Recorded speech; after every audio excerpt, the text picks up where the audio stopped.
Bien.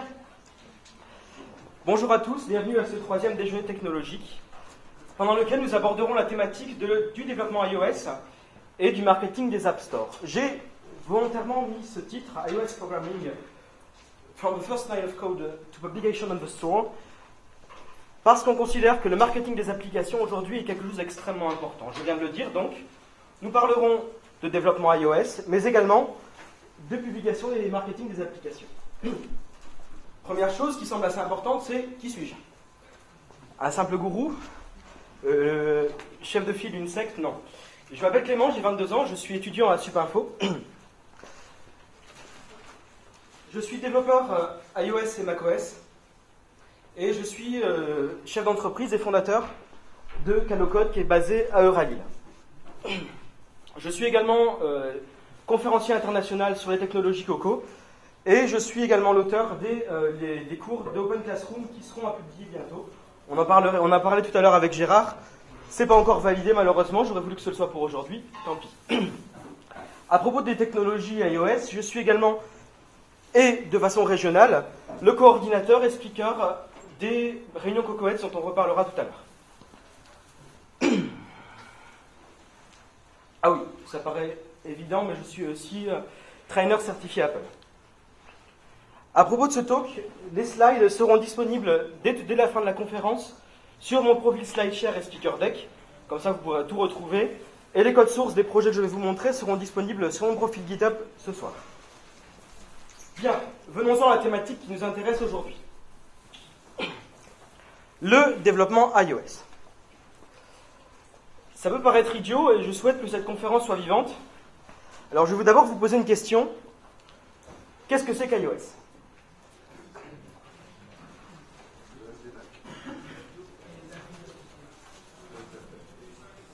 J'ai pas entendu ? C'est ça, c'est exactement ce que je voulais entendre.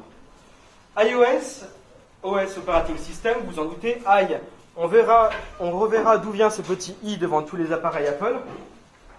C'est le système d'exploitation de tous les devices Apple. De tous les devices portables d'Apple. Ce qui inclut donc Captain Obvious, je pensais que vous le saviez. Pourquoi je mets cette image? Parce qu'on en oublie souvent un. Évidemment, l'iPhone, évidemment, l'iPad, mais celui qu'on oublie souvent, c'est l'Apple TV. Et oui, il faut le savoir, l'Apple TV, ce petit boîtier, fonctionne sous iOS. Vous êtes pour la majeure partie d'entre vous étudiants en informatique. Qui dit système d'exploitation dit développement associé. Qui dit développement associé dit langage de programmation. Dans notre cas, le langage de programmation adopté par Apple, et on reverra pourquoi, c'est l'Objective-C. Objective-C, deux mots. On va séparer ces deux termes. Le C, d'une part. J'ose espérer que vous savez tout ce dont il s'agit.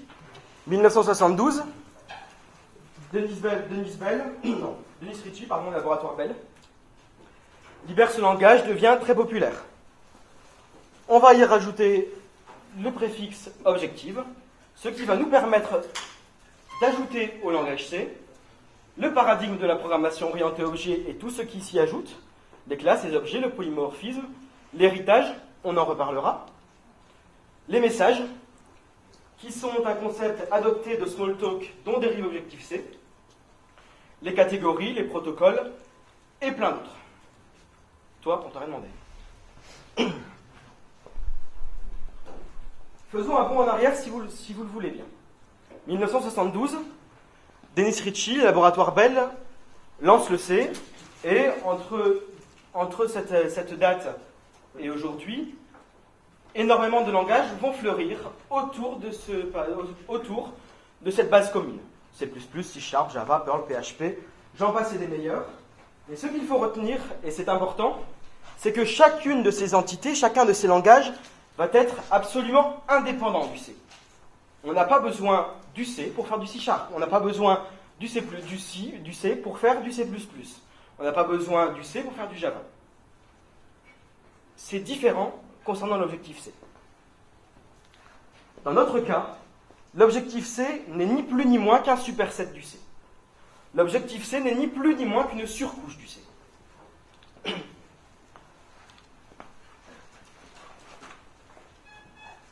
L'objectif C, cependant, est assez casse-gueule. Il est assez casse-gueule, pourquoi? Parce que quand on veut faire des choses comme ça, quand on veut déclarer une classe, envoyer des paramètres à une instance, on va devoir taper des choses comme ça. D'accord? C'est pas très pratique. Surtout quand vous avez 1500 classes à gérer, des dizaines de milliers d'objets, ça devient difficile. C'est pour ça qu'on va lui connecter une API. Et l'API qui nous intéresse, dans notre cas, c'est Coco. Et c'est ce qui va nous intéresser aujourd'hui. Coco, qu'est-ce que c'est? Le garçon tout à l'heure, je ne sais plus qui est-ce qui a dit, parlait des librairies associées au développement. J'ai mis les plus importantes ici. Foundation Kit. Ça va être vraiment notre toolbox. C'est lui qui va communiquer et dont lequel dépendent tous les autres classes. UIKit va nous permettre de définir nos interfaces graphiques. Core Data, très intéressant mais très difficile à manipuler, va nous permettre... Ah non, je vais y revenir, pardon. Core Graphics va nous permettre, lui, de dessiner sur notre écran. Et Core Data, là le grand schtroumpf, va nous permettre d'assurer la persistance des données. On aura aussi le framework pour faire de la musique et bien d'autres. Avant d'aborder l'API Coco, il me semble un peu intéressant de regarder l'historique de ce langage et d'Apple. 1976, c'est la création d'Apple par Steve Wozniak, Steve Jobs. Je pense que tout le monde est plus ou moins au courant. Je ne sais pas si vous avez vu le film sorti cet été sur les écrans. Mais il n'est pas très bon. Ça c'est fait. Ça c'est dit. 1976, il crée la boîte. La boîte grossit. Et Steve Jobs décide de recruter quelqu'un qui vient de chez Pepsi Cola. Par une phrase qui est restée célèbre, qui est: est-ce que vous voulez venir changer le monde avec moi, ou est-ce que vous voulez continuer à vendre de l'eau sucrée, pardon. Il recrute John Sculley, mais ça dérape très vite. Et quasiment 10 ans plus tard, John Sculley et les actionnaires vont décider de mettre à l'écart Steve Jobs. Et Steve Jobs, qui a un caractère de cochon, ne le supporte pas, il va démissionner et créer Next. Next, qu'est-ce que c'est? C'est une entreprise qui va faire d'abord du hardware. Next va créer les NextStation, NextCube. Pour vous, ce qui vous intéresse, il faut savoir par exemple que les ordinateurs Next étaient les premiers à intégrer des ports Ethernet. Steve Jobs disait lui-même que les NextStation étaient les premiers ordinateurs interconnectés. Malheureusement, les machines sont très chères, ils n'en produiront que 50 000 unités. Ils vont donc décider de se rabattre uniquement sur le software. Et vont développer un système d'exploitation qui va s'appeler NextStep. NextStep, on retrouve les initiales NS que vous retrouverez tout à l'heure dans les démonstrations. La boîte va de plus en plus mal, ils ne le vendent plus. NextStep va être adopté par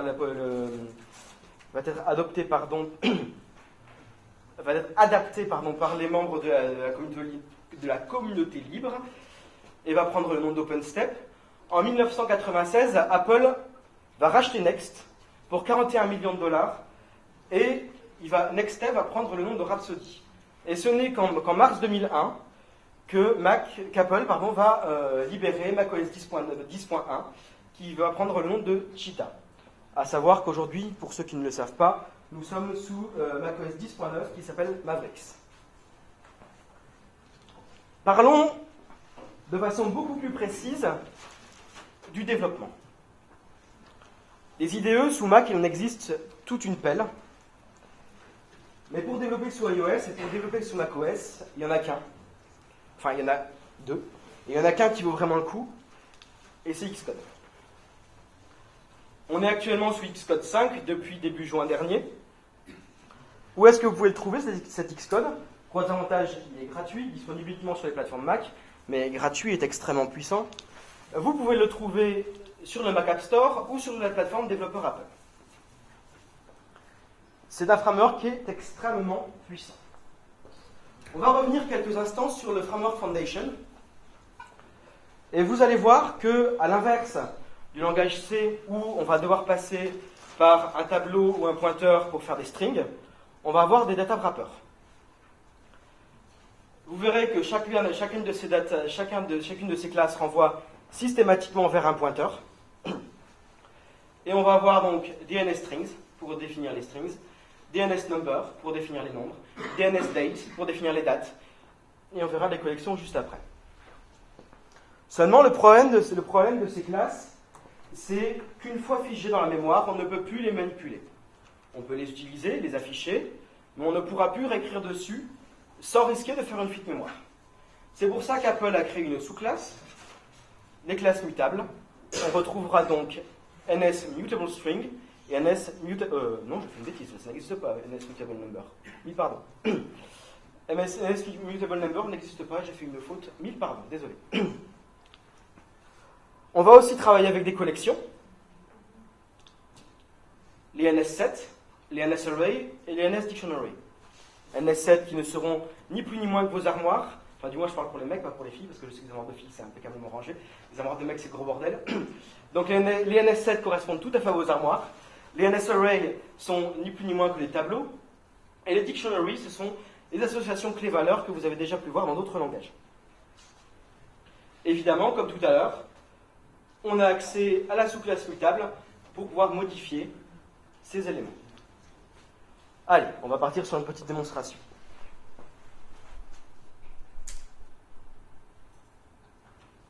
Voilà.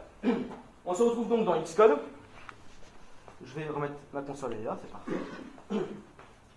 Simplement, un petit test de fonctionnement qui est par défaut mis dans chaque projet que vous initialisez sous Xcode. On le commente et on lance. Will succeed. Et il le met comme mon output, les élèves directs.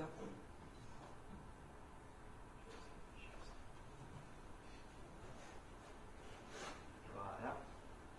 Quand la console est activée.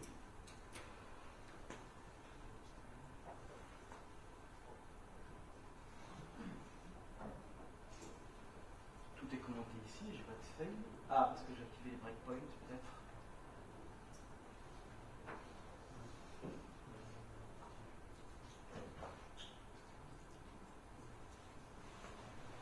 Voilà. C'est ça, je vais trouver le bouton. Hello World. Pas de souci.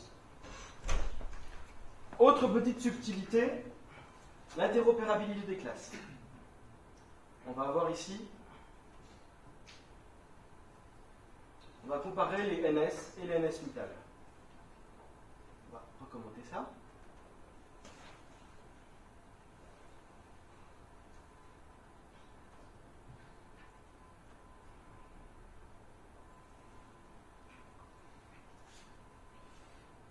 Ça, c'est les jeux de code.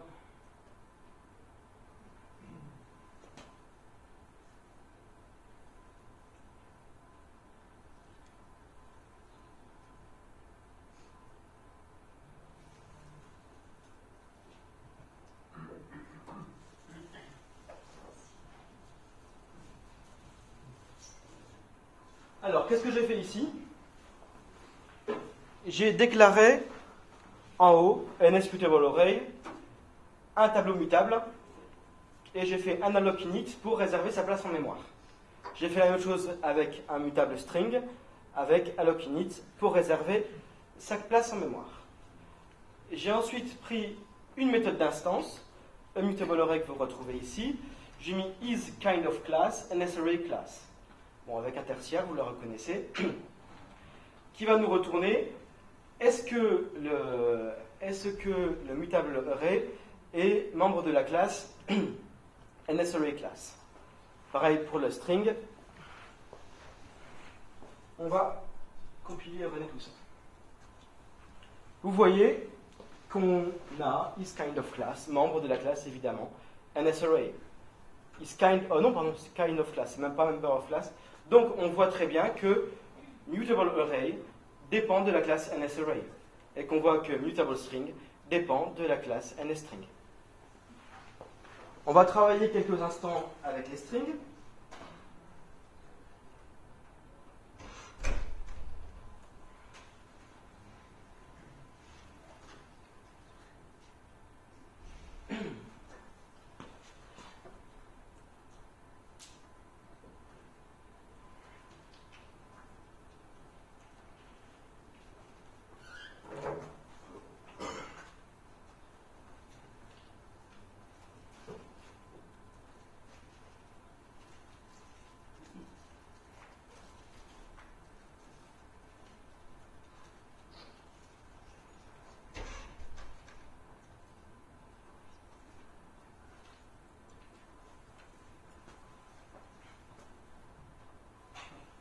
on va avoir ici, bon, ce projet a été fait pour les cours d'Objective-C à Subinfo, une NSString qui renvoie school et sur lequel on place la chaîne Subinfo.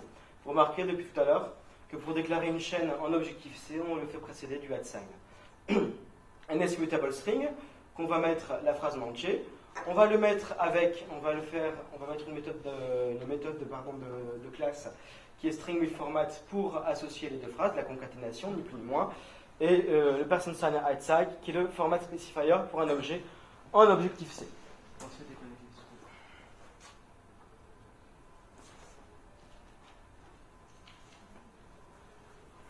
Vous voyez ici, j'étudie à @sign qui nous renvoie ceci. Et enfin, append string, string with format, j'étudie à Subinfo dans la ville de Lille. Ville de Lille qui est plus haut, je crois. Ou je ne sais plus, mais je le retrouve. C'est pas grave. Ici, enfin bref, passons.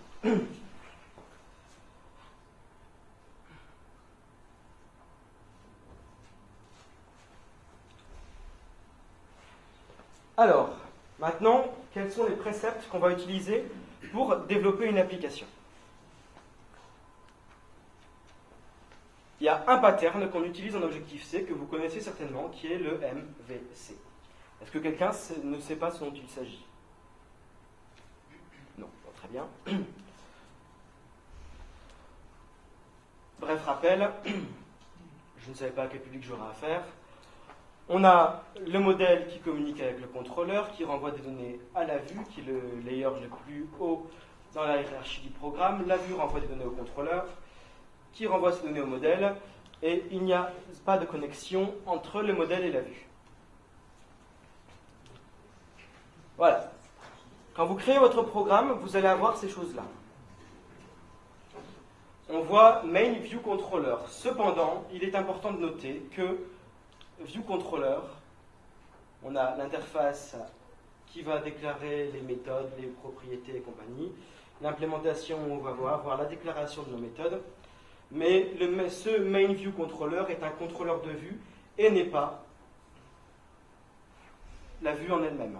Beaucoup de développeurs intègrent directement le code de leur vue dans ce contrôleur, mais c'est une worst practice ever. Parlons maintenant un peu plus spécifiquement du design d'interface. Ce design d'interface, vous avez deux moyens de le faire, concrètement. Dans un premier temps, par le code, et dans un second temps, avec Interface Builder et les storyboards qui sont implémentés dans Xcode. Premier temps, design avec les storyboards. Les storyboards sont apparus sous iOS 5. iOS 5, c'est ça? Oui, pardon. Non. Les storyboards sont apparus avec iOS 6, désolé. Je mélange un peu les pinceaux entre toutes ces versions. Quels sont les avantages? On va pouvoir setter rapidement son interface graphique. C'est un moyen très rapide de faire son interface pour les petites applications. On va pouvoir différencier l'exib. Bon, l'exib, c'est l'ancien nom pour les différentes localisations. Et on va pouvoir ajuster finement les couches les unes par rapport aux autres avec des propriétés comme les NS Auto Layout. Les points négatifs,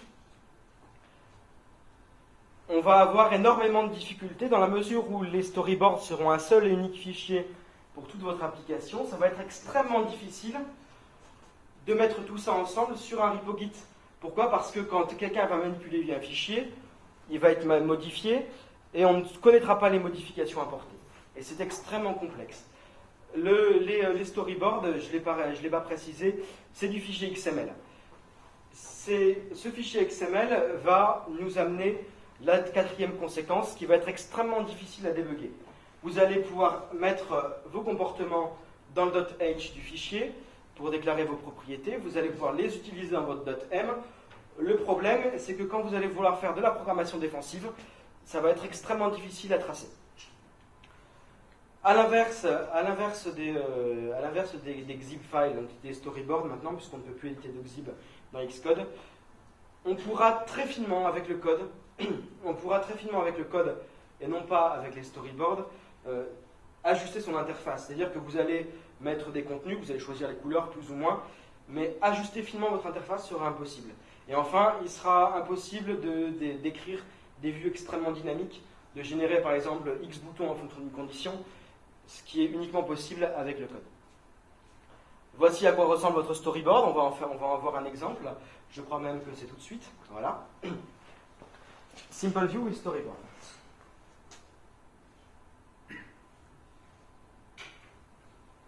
Bien, on prend notre projet. Comme vous voyez, Xcode est un logiciel extrêmement puissant, extrêmement bien. Le problème, c'est que sur des tout petits écrans comme ça, il est difficile de faire ce que l'on veut. Pourquoi? Parce qu'on a énormément de volets. Vous avez ici, donc ce projet par contre a été fait spécifiquement pour vous. Vous voyez tout l'amour que je vous porte. Vous avez votre view controller M, vous avez votre view controller H. J'ai fait la worst practice ever parce que je veux être rapide. Et j'ai mis tous les propriétés dans le .h de la view controller. C'est très mal, je sais, shame on me. Et vous avez votre main storyboard. On va prendre ce main storyboard et vous allez voir ce que je vous ai mis. Je vous réserve, promis, il n'y a pas de choix. Est-ce qu'il y a le curseur qui est là? Si je le retrouve, ici. Je prends mon main storyboard. Voilà ce que j'y ai mis. J'y ai mis un petit carré qui va afficher une couleur. Et j'y ai mis des sliders. Dans le fichier .h à côté, on va avoir add propriété et UI slider qui correspond au slider, UI blue slider, red slider, green slider et la color view. J'ai également défini des méthodes qui vont attendre un comportement justement de l'utilisateur. IB action, IB outlet interface builder action, blue slider, red slider, green slider, et une méthode très simple qui va change color view, qui va simplement changer la couleur de la vue en fonction de comment j'ai écrit ma méthode. Ici, ça peut paraître un peu spécifique. Je vais faire ça comme ça, vous verrez un peu mieux. Voilà. Méthode, donc les plus et les moins en fonction de ce qu'on choisit, soit méthode d'instance pour les moins, soit méthode de classe pour les petits plus. Le return type, ici c'est un UI color. Le nom de la méthode, le type des paramètres, je prends ici blue value qui est un CJ float, CJ pour 1, 2, 3. Core graphics float qui n'est plus ni moins qu'un float, red et green. At end, vous remarquez que notre interface est définie entre at interface et at end. On remarque ici qu'on a le nom du view controller et la classe mère, dans notre cas UI view controller. De l'autre côté, sur le point M, je vais rabattre ceci. On va avoir toutes les méthodes du contrôleur, que je vous invite à, on ne pourra pas tous les voir en détail, je vous invite à aller voir la documentation Apple si ça vous intéresse, view did loud, et j'ai mis ici la méthode que vous retrouvez, change view color with blue, red and green, qui va retourner, on va déclarer une background view, on va l'associer avec les valeurs qu'on aura rentrées en argument, et on va retourner cette vue, alpha égale 1, je ne suis pas embêté avec ça. Et ici, grande chance pour vous, je l'ai compilé et je l'ai exécuté. On est ici dans le simulateur iOS. Voilà. On arrive dans notre simulateur iOS, on a notre petite vue. On a l'interface classique des devices. Et qu'est-ce qui va se passer quand je vais modifier ce slider? On va retourner sur les méthodes après. Hop. Quand je prends mon slider et que je le bouge, oh c'est magique, la couleur change.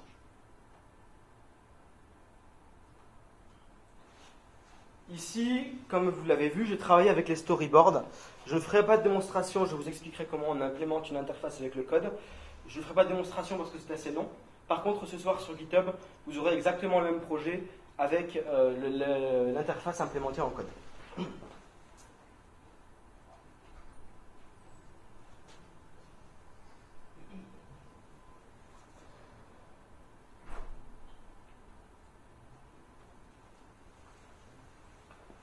On a donc vu comment créer simplement.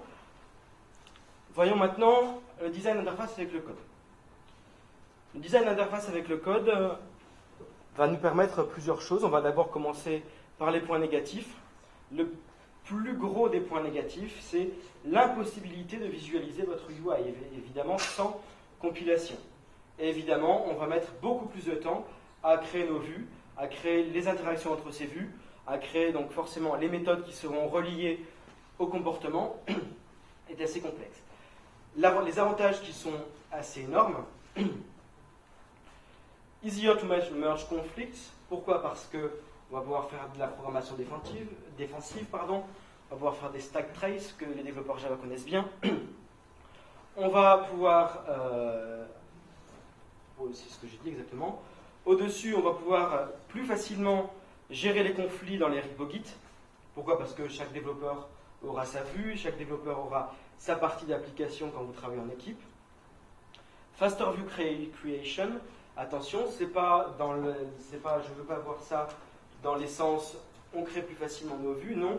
Je parle de ça à la création de l'application. Pourquoi? Parce que je vous ai dit tout à l'heure que les storyboards n'étaient ni plus ni moins que du XML. Et donc du coup, le programme doit les lire, les mettre en mémoire, etc. Là, notre... Voilà, ça marche pas, ça va pas aller. Là, notre interface sera définie en pur Objective-C, et donc le compilateur mettra beaucoup moins de temps à la créer. Et évidemment, on aura beaucoup plus de contrôle sur notre vue. On pourra gérer beaucoup plus finement les ombres, qui au passage disparaissent complètement sur iOS 7, vive le flat design. On pourra gérer beaucoup plus finement la position, gérer des vues dynamiques, faire je ne sais pas, combien d'entre vous ont des iPhones ici? Très peu, vous êtes tous sous Android. Par exemple, l'exemple que je vais citer, c'est l'application Twitter qui s'appelle Tweetbot, je ne sais pas si vous connaissez, qui a été lancée en version 3 il y a quelques jours. Par exemple, ils ont défini leur propre moteur d'animation, et ça c'est possible uniquement en faisant son interface avec le code. Alors, à quoi ça ressemble quand vous devez faire une interface avec votre code? C'est barbare, ça ressemble à ça. Alors, expliquons-le quelques instants.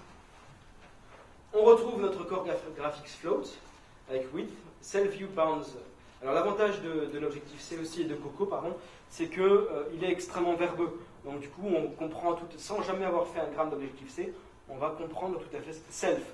Petit mot-clé qu'on retrouve dans d'autres langages, la vue actuelle, les limites, la taille et la largeur. C'est assez simple, non? CGFloat 8, la même chose, self, view, bounds, size. Et là, on change de propriété. On prend la 8 de la vue.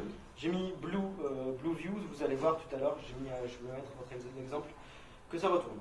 On crée une nouvelle UI view, info panel. On va initialiser avec un rectangle, CGRectMake. On va mettre tout ça, les paramètres, la taille, la position. On va lui définir une color, UI color, red color, vous avez déjà vu UI color tout à l'heure. Et on va y mettre self.view, add_view. Donc là, on prend la vue actuelle et on lui ajoute la sous-view, info panel, qui est celle-ci. Il manque énormément de choses ici. Pourquoi? Parce que je n'ai pas défini toutes les méthodes d'ajustement par rapport au retournement d'écran, par rapport au masque de retail automatique.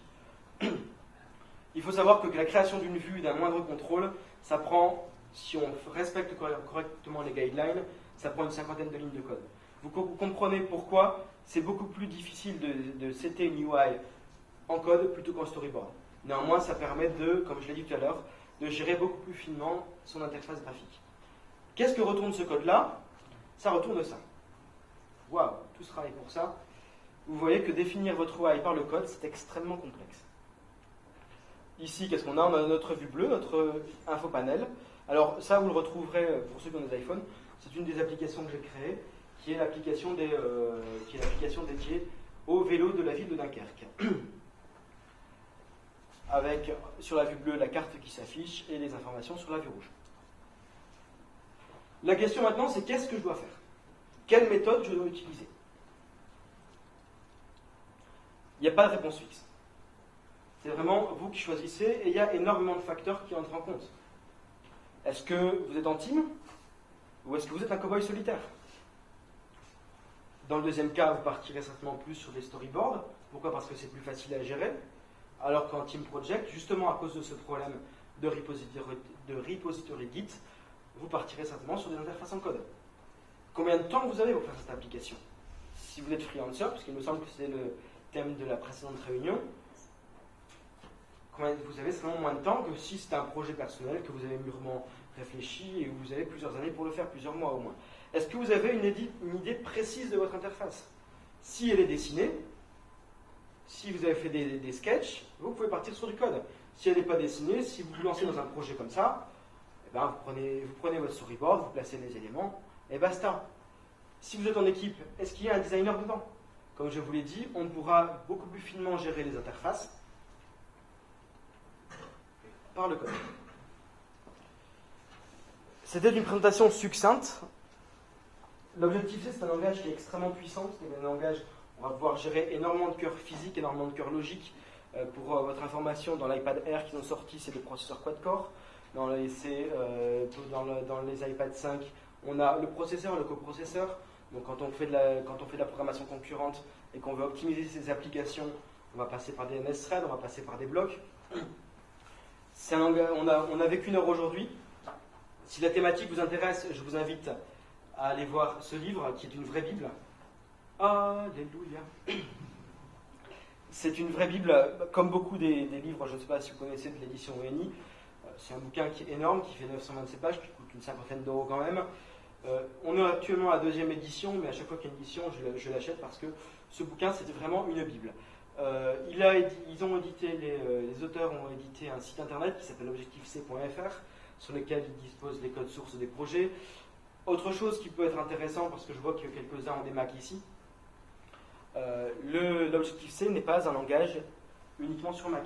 L'Objective-C est un vrai langage de programmation. Je l'ai dit tout à l'heure, la communauté GNU a repris les API de NextStep.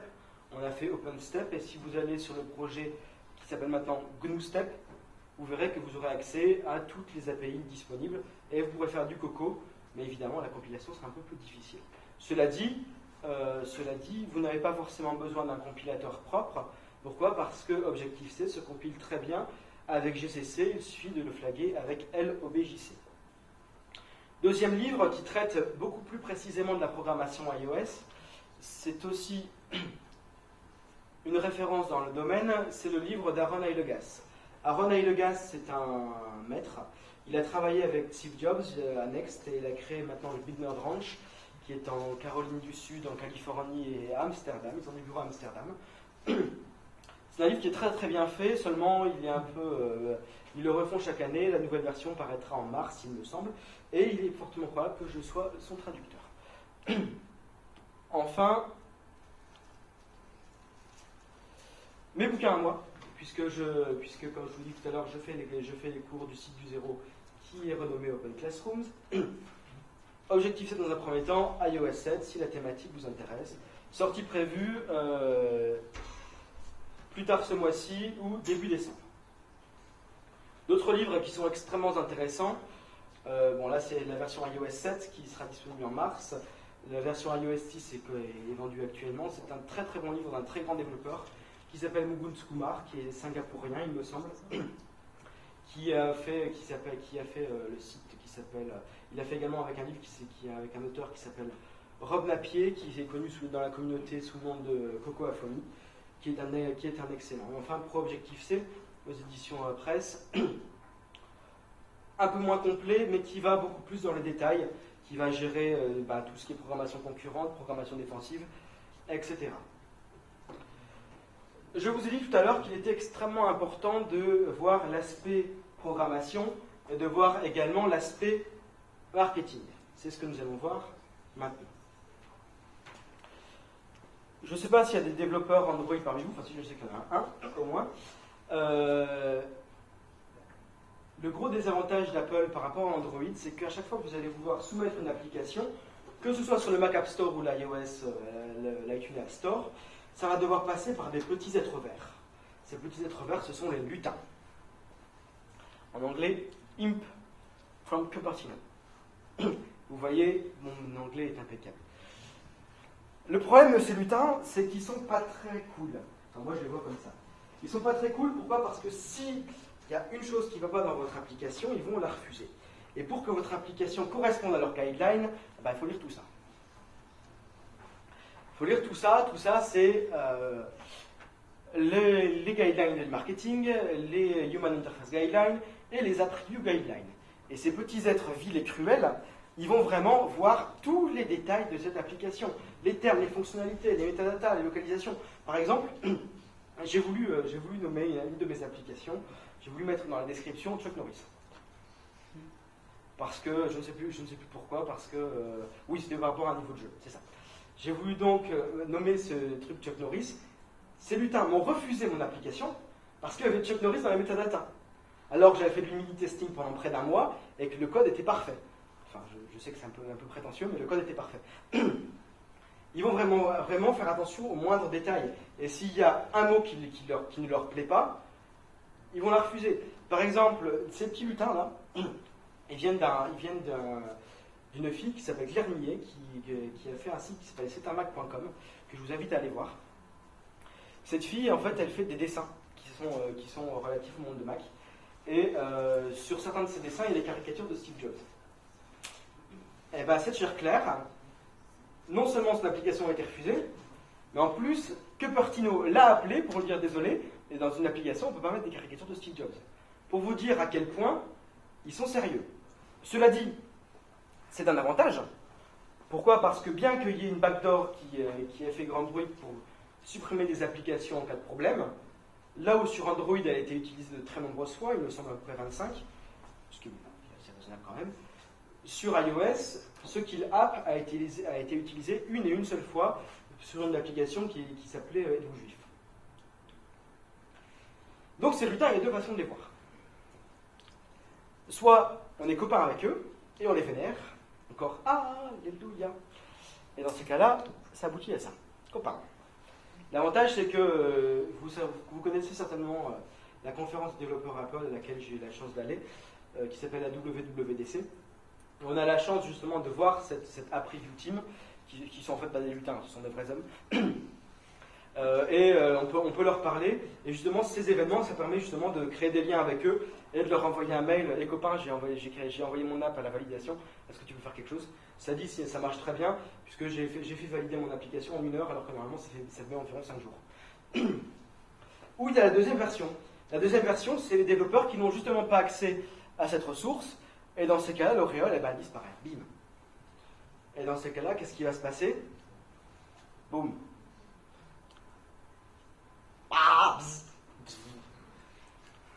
Boum. Des dessins de Claire Millet, je vous invite à aller voir son site. Deux visions de voir les choses. Personnellement, je préfère la première, parce que j'ai la chance justement de connaître certains app reviewers, mais ils peuvent être particulièrement véraces. L'autre chose qui est importante quand on va développer des applications, c'est le user feedback. Quand vous allez créer votre application, qu'elle est prête, vous avez vu votre unit testing, que tout votre back-end est efficace, vous allez la soumettre à un service qui s'appelle iTunes Connect. iTunes Connect, c'est le service qui va vous permettre de gérer la validation de vos applications, de voir le nombre de téléchargements, il y en a d'autres, mais de voir également les ratings de vos applications, les petites étoiles. Ça se présente comme ça. Celle-ci, c'est une application qui est en ligne, qui est l'application de la course croisière à deck. Elle a vue, elle a été reprise récemment, je crois, le 30 octobre. Vous avez donc tous les téléchargements, et vous avez aussi tous les reviews, les revenus, etc. C'est important de voir ça, pourquoi? Parce que le user feedback est beaucoup plus important que ce que vous ne pensez. Deuxième chose, le référencement sur des moteurs. Concernant iOS, l'un des plus importants, développé par des Français qui vivent à San Francisco, c'est AppsFire, qui va vous permettre de donner, je ne sais pas si certains d'entre vous connaissent, ça va vous permettre d'avoir un ranking par rapport à l'utilisation, par rapport au rating dans l'App Store, par rapport aux commentaires, par rapport aux versions. Vous allez pouvoir faire de la pub pour votre application. C'est un aspect que beaucoup de développeurs ignorent. Pourquoi? Parce que vous êtes développeur, vous n'êtes pas marketeur, mais qui est important de connaître. Troisième service que je vous présente, Apani, qui est gratuit, qui est extrêmement puissant, qui est valide aussi sur Android, donc ce que je dis est valable. Ça va vous permettre de traquer vos applications, chacune de vos applications, de voir le nombre de téléchargements, de voir les revenus. C'est un service qui est extrêmement puissant, c'est gratuit. Apani.com, ils ont des API puissantes, je vous invite à aller les voir. Troisième service que je vais vous présenter, celui-là me tient particulièrement à cœur. Je ne sais pas si certains d'entre vous se sont connectés à mon Twitter, il me semble que oui. J'ai donné une conférence il y a quelques semaines sur ce framework Crashlytics, qui est un framework d'analyse de bugs extrêmement puissant et extrêmement bien fait. Preuve en est que récemment, c'est Twitter qui l'a acheté. Ce qui prouve donc leur puissance. Crashlytics va vous permettre, via un SDK, ça marche aussi pour Android, Et pour BlackBerry, il me semble, 10, bien que ce soit aussi du Java. Ils n'ont pas encore fait de Windows Phone, mais ça va sortir. Qui va vous permettre, via une clé d'API et via leur logiciel, de traquer les bugs. Et c'est vraiment quelque chose qui est extrêmement intéressant. Pourquoi? Parce qu'il faut savoir que sur toutes les applications iOS qui existent, il y en a un peu moins, un peu moins d'1 million, on va le revoir. On considère que sur tous les utilisateurs, les applications crashent environ 1 milliard de fois par jour. C'est donc important de traquer ces bugs, ça se présente comme ça. Avec le nombre d'utilisateurs, la plateforme, le nombre d'utilisateurs impactés par le bug, les dérivations data. Ça gère même les cœurs de l'application, c'est extrêmement bien fait. Je vous invite à, même si vous n'êtes pas développeur iOS, à vous connecter sur ce service qui est extrêmement puissant. Il y en a bien d'autres. Je pense à OkiApp, je pense à Flyover. Il y en a des dizaines, mais si on voulait les présenter, ça prendrait plus d'1 heure.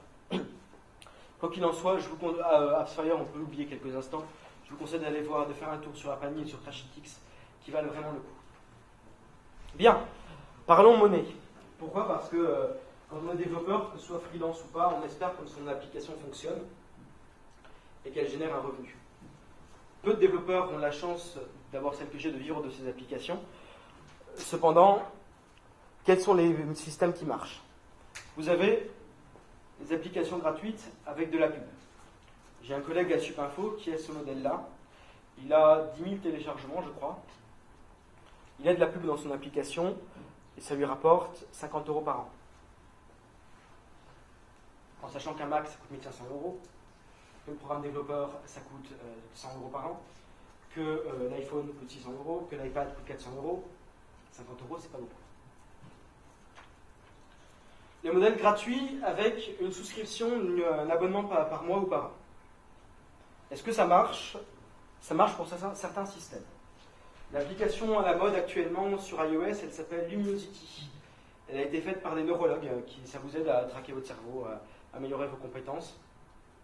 L'application est gratuite, vous avez des jeux gratuits, et il faut acheter certains contenus, ça coûte 9 € par mois, ou 50 € à l'année. Ça marche très bien, ça marche du tonnerre.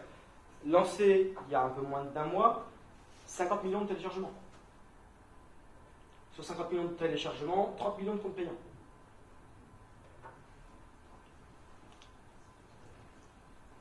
Les applications payantes. Alors là, il y a un grand discours entre les développeurs. Application payante, succès ou pas. Il faut savoir généralement qu'une application gratuite est téléchargée 10 fois plus qu'une application payante. C'est normal. On verra quelques chiffres après. Bon. J'ai des applications payantes, ça marche très bien. Bon, ok. C'est pas non plus, ça rapporte pas non plus des 1000 des 100. Par contre, le dernier modèle, vous vous doutez certainement de ce que c'est. Free plus premium. On va enlever le prêt et ça fait freemium. Là, ça marche du tonnerre. Les plus gros titres l'utilisent. EA Games l'utilise. Ubisoft l'utilise. Et ça fait un carton monumental. Le problème d'Apple, c'est qu'il vous prélève une taxe. Je crois que c'est pareil pour Google, il me semble, à vérifier. 30% pour Apple, 70% pour vous. C'est valable sur le prix de vos applications comme sur le prix des IAP. IAP pour in-app purchase. Autre souci d'Apple, c'est que chacun des éléments que vous vendez dans votre application, chacune des in-app purchase, il prélève cette taxe. À voir. Quelques statistiques. 900 millions d'iDevice, que ce soit iPhone, iPad. 9 millions d'iPhone 5S vendus, d'iPhone 5S et 5C vendus le premier week-end. Ça parle de soi-même. iOS est le premier système d'exploitation pour les professionnels. C'est une statistique qui date d'il y a 15 jours. Bon, c'est expressément au niveau des catégories professionnelles les plus élevées, les cadres sup, mais ça a toute son importance. 70% des utilisateurs aujourd'hui, c'est une statistique qui date ni plus ni moins d'hier, c'est même 71,3, tournent sous iOS 7. Preuve en est que les bruits qui ont jasé avant-après, finalement, beaucoup de monde l'adopte. Environ 1 million d'applications sur le store, 1 million d'applications validées en octobre 2013. Cela dit, ça va vite redescendre parce qu'il y a, je crois, près de 3000 boîtes à proutes et près de 5 ou 6 000 lampes torches. Vous verriez d'ici quand il y a des tables géantes où il y a des applications qui sont les plus téléchargées. Les 3/4 des iPads qui représentent ces machins, ce sont des applications comme ça. Ça fait peur quand même. Et 30 milliards de dollars délivrés à leurs développeurs. C'est quand même une somme conséquente. Je ne sais pas si vous vous rendez compte un peu, l'économie des applications Android et l'économie des applications iPhone est diamétralement opposée. De façon générale, 2,69 € par mois et par utilisateur. J'imagine, parmi vous, j'imagine que vous avez tous un smartphone. Qui est-ce qui n'a jamais payé une application pour les utilisateurs Android? Il y en a quand même. Parmi les utilisateurs Android, qui a déjà payé plus de 20 applications? 0. Parmi les utilisateurs iOS, qui a déjà payé une application? J'imagine tous. Qui, sur iOS, a téléchargé plus de 10 applications payantes? Ce sont des économies diamétralement opposées.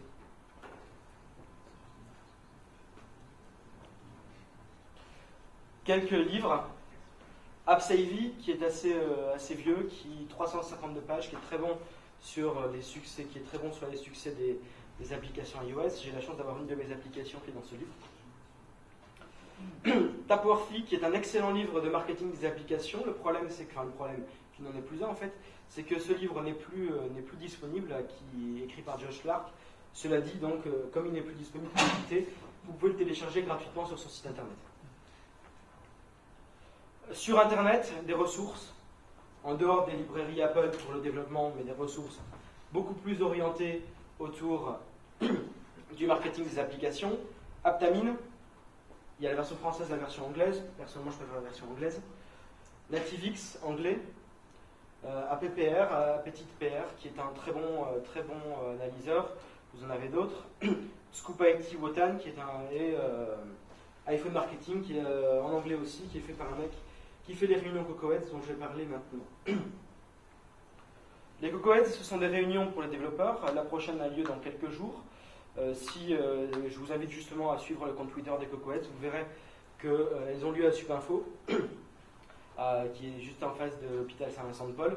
Je vous invite à y aller. On parle que vous soyez développeur ou pas d'ailleurs, puisqu'on parle de développement, mais on parle aussi de marketing. C'est extrêmement intéressant. Et la communauté iOS est aussi très active.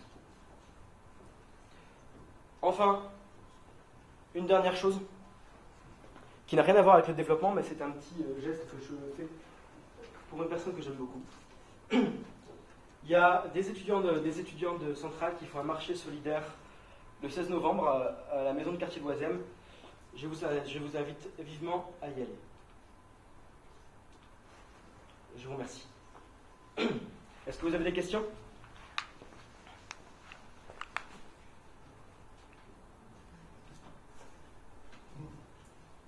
Zéro. Alors, soit je suis très bon, soit je suis très mauvais. Oui?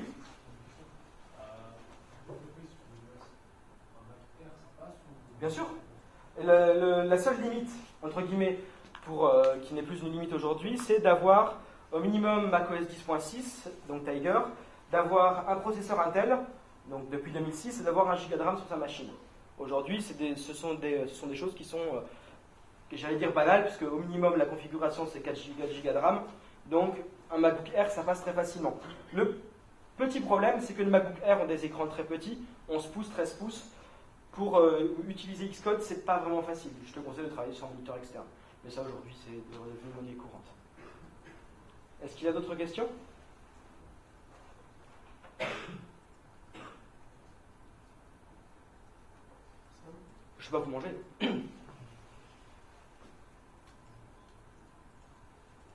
Parfait, merci beaucoup.